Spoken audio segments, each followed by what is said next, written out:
It's Groundhog Day, and although we are forecast to have 6 more weeks of winter, the outlook for precious metals doesn't seem so cold. At least that's what our next guest says today. Joining us in studio is Mike McGlone of Bloomberg Intelligence. Mike, good to have you back in studio. How'd you like my open? I like it. It's good to be back. And when I think of cold weather, I think of natural gas. And natural gas has been down because the weather's been mild, but not much of a factor for gold. Right. So let's talk about gold. I think you come bearing good news today. Is it getting what I now call a Trump bump here? I think it's more than that. I look at gold as, I want to look at the end of the year and wouldn't mind seeing gold down because the stock market's doing better and the dollar's doing great, and there hasn't been a lot of volatility from Trump. And the way I see most trends, it's going the other way. The stock market is very much extended. We all know it's very much overdue for a correction. You can see that in low volatility. It can only stay low for so long.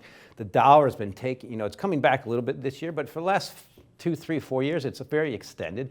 And Trump, do we think things are going to change from him? So gold is maybe be running into a bit of a perfect storm. Perfect storm. And if we look at the VIX, which is basically Wall Street's measure of volatility, it's at 2-year lows here. But you think this can paint a good scenario for gold? Explain. Yes. One thing you see in the chart is the VIX, but VIX overlaid, the key thing is the 26-week moving average. You have to measure it over time. Each day, as we see in gold today, will make you lose your hair.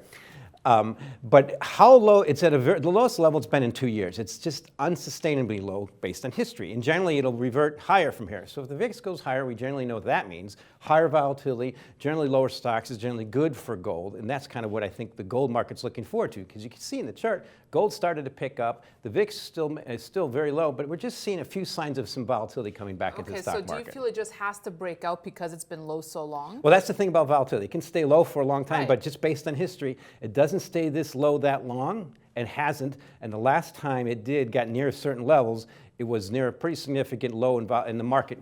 Volatility recovered. So volatility, number one thing to remember, is always mean reverting.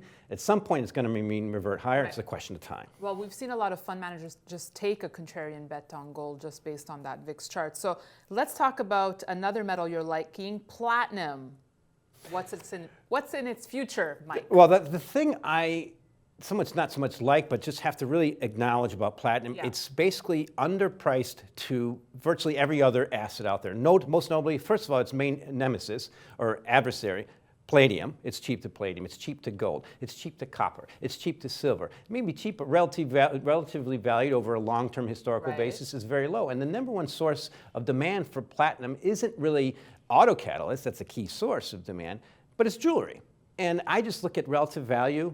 It's just very attractive. So the things will come about, supply and demand will generally happen to make the market move, but generally it just looks too attractive relative to other assets, most notably the other metals. And you mentioned palladium. You saw the blow it got last week, right? Taking its sharpest dip in over 10 years. Any thoughts on palladium here? Palladium is still very strong and attractive, but that's the problem. Everybody knows it. It has been, and I can't show you a very attractive relative value to other metals that I can show you in platinum. And the thing that platinum has going for it is it's a more efficient catalyst, and palladium can only get so low to platinum. At some point, there's going to be thrifting back to platinum. All right. Well, thank you for joining us, Mike. Always good thoughts from you. Thanks for having me. And thanks for watching this edition of Kitco's Gold Report. Stay tuned. We'll have much more for you.